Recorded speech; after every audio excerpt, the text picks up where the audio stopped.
नमस्कार दोस्तों, स्वागत है आपका टेक्नो डिफेंस अपडेट पे। तो दोस्तों, भारत की एक सबसे ज़्यादा बड़ी मिसाइल को लेकर के एक बड़ी अपडेट सामने निकल करके आई है। लेकिन उससे पहले आप सबको ये भी समझना आवश्यक होगा कि जब भारत ने सफलतापूर्वक अपने जो परमाणु हथियार है इनके टेस्ट किए थे, तो उस समय पूरी दुनिया में भारत का क्या दबदबा था और आज की तारीख में हम किस पोजीशन के ऊपर यहाँ पर पहुँच चुके हैं। तो जब भारत ने 90 के दशक में अपने जो परमाणु हथियार है इनको सफलतापूर्वक टेस्ट किया था, तो उस समय में भारत के ऊपर काफ़ी ज़्यादा जो प्रतिबंध है वे भी यहाँ पर लगे थे। और जब हमने इन परमाणु हथियारों को सफलतापूर्वक टेस्ट कर लिया था, तो उसके बाद में अमेरिका और यूरोप की भारत के ऊपर खास तौर पर नज़र रहने लगी थी कि अब ये किसी बड़े हथियार या फिर किसी बड़ी मिसाइल को टेस्ट ना कर ले। और साथ ही साथ यहाँ पर कहीं ना कहीं अगर आप भारत को देखते हैं तो हम भी इनके दबाव में आकर के कई ऐसे हथियार हैं जिनके टेस्ट को हमने यहाँ पर अवॉइड किया और ऐसे हथियारों को हम पहले ही बना करके तैयार कर चुके थे।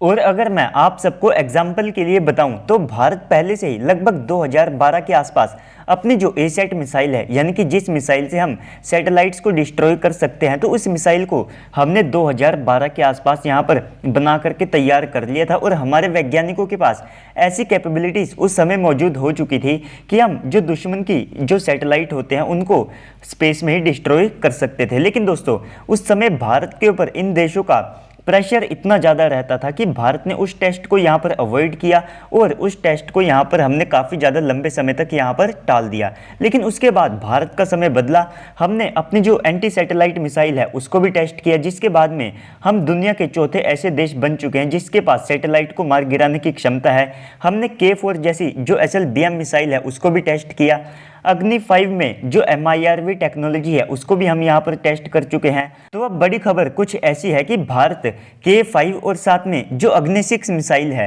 तो इन दोनों मिसाइलों को बना करके तैयार कर चुका है। हालांकि ये कोई बड़ी न्यूज़ नहीं है, पहले ही कई डॉक्यूमेंट्स और साथ में जो अलग अलग रिपोर्ट्स है तो उनके माध्यम से ये साफ हो चुका था कि भारत K5 और साथ में जो अग्नि 6 मिसाइल है इनको यहाँ पर बना करके तैयार कर चुका है, या फिर ये मिसाइलें अपने काफ़ी ज़्यादा एडवांस स्टेजेस में है। लेकिन अब फाइनली यहाँ पर कंफर्म हो चुका है कि ये जो मिसाइलें हैं ये अपने टेस्ट के लिए रेडी है। और ये जो दोनों मिसाइलें हैं ये 10 से लेकर के 12,000 किलोमीटर तक मार कर सकती हैं। तो अब आप सब अपनी स्क्रीन के ऊपर एक आर्टिकल को देख सकते हैं जहाँ पर ये मेंशन किया गया है कि भारत की जो अग्नि 6 मिसाइल है तो ये टेस्ट के लिए रेडी है और आने वाले 2 से लेकर के 3 साल के अंदर भारत इस मिसाइल को यहाँ पर टेस्ट कर सकता है। और इसके टेस्ट के लिए जो तैयारियां हैं वे भारत ने यूक्रेन रशिया वॉर के बीच में ही यहाँ पर शुरू कर दी है कि जल्द से जल्द इस मिसाइल का जो टेस्ट है उसे हम यहाँ पर कर सके। तो दोस्तों, ओवरऑल इन दोनों मिसाइलों की जो रेंज है तो वो आप सबको यूरोप तक देखने को मिलेगी। और साथ ही साथ इनसे जो एक काफ़ी ज़्यादा बड़ा प्रेशर है वो पूरे वर्ल्ड के ऊपर आता है, क्योंकि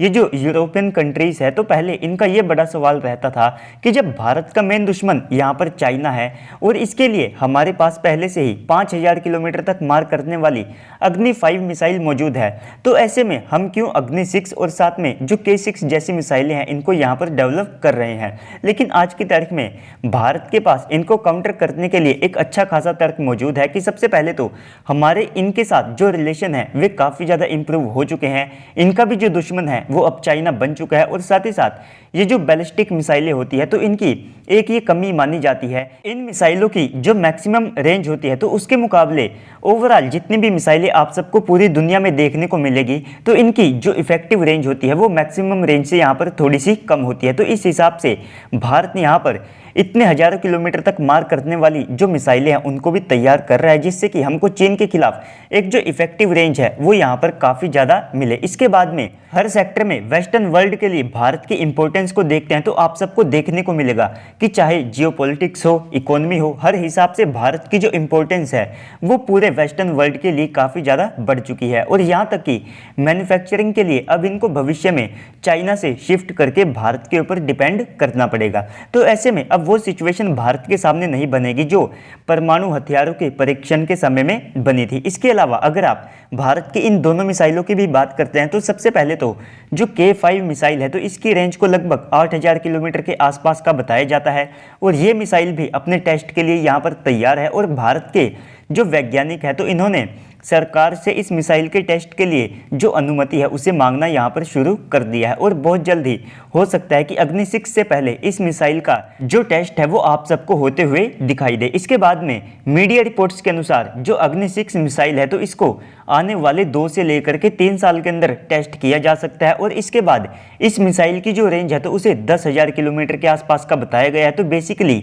ये एक ICBM कैटेगरी की मिसाइल होगी, यानी कि इंटरकॉन्टिनेंटल बैलिस्टिक मिसाइल। ये वे मिसाइलें होती है जो कि एक महाद्वीप से दूसरे महाद्वीप तक मार करने में सक्षम होती है। साथ ही साथ भारत पहले से ही जो अपनी अग्नि 5 मिसाइल है तो उसके माध्यम से जो MIRV वॉरहेड होते हैं इनको टेस्ट कर चुका है, यानी कि हमारे वैज्ञानिकों के द्वारा ये जो टेक्नोलॉजी है इसको यहाँ पर मास्टर किया जा चुका है। लेकिन अग्नि जो 5 मिसाइल है तो ये अग्नि 6 मिसाइल के कंपैरिजन में एक थोड़ी छोटी मिसाइल है। इसके ऊपर जो MIRV वॉरहेड है इनकी जो संख्या है वो आप सबको थोड़ी सी कम देखने को मिलेगी, लेकिन ये एक बड़ी मिसाइल होगी और ये लगभग 3000 किलोग्राम तक का यानी कि 3 टन तक का जो परमाणु वॉरहेड है उसे अपने साथ कैरी करने में सक्षम होगी। तो अगर आप इस पेलोड को देखते हैं तो इस मिसाइल के ऊपर 8 से लेकर के 12 की संख्या में जो MIRV वॉरहेड है उनको डिप्लॉय किया जा सकता होगा, जिससे कि ये जो मिसाइल है ये एक ही समय में एक ही फायर के साथ में जो मल्टीपल टारगेट्स है उनको डिस्ट्रॉय करने में सक्षम होगी।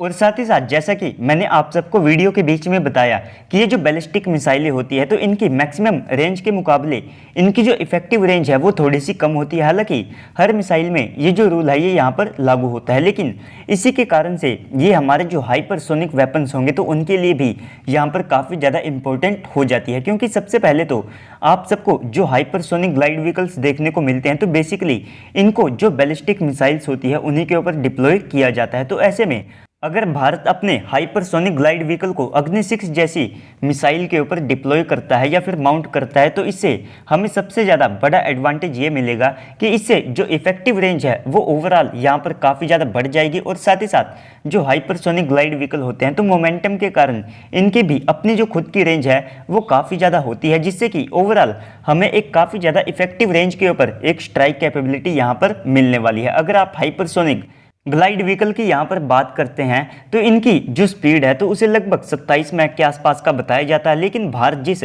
हाइपरसोनिक ग्लाइड व्हीकल को तैयार कर रहा है तो उसकी जो मैक्सिमम स्पीड है तो उसे 15 से लेकर के 20 मैक के आसपास का बताया जाता है। तो दोस्तों ओवरऑल इस पूरी न्यूज़ के बाद अब आप सबको क्या लगता है कमेंट सेक्शन में बताइएगा। साथ ही साथ अगर आपको वीडियो अच्छी लगी है तो वीडियो को लाइक कर दीजिएगा और अगर आप चैनल के ऊपर पहली बार आए हैं तो प्लीज़ से चैनल को भी सब्सक्राइब कर दीजिएगा। साथ में अब आप जा करके मेरे शॉर्ट चैनल को भी फॉलो कर सकते हैं जिसका नाम टेक्नो डिफेंस शॉर्ट है। तो चलिए दोस्तों आज की इस वीडियो में इतना ही, मिलते हैं अगली वीडियो में, तब तक के लिए गुड बाय, जय हिंद।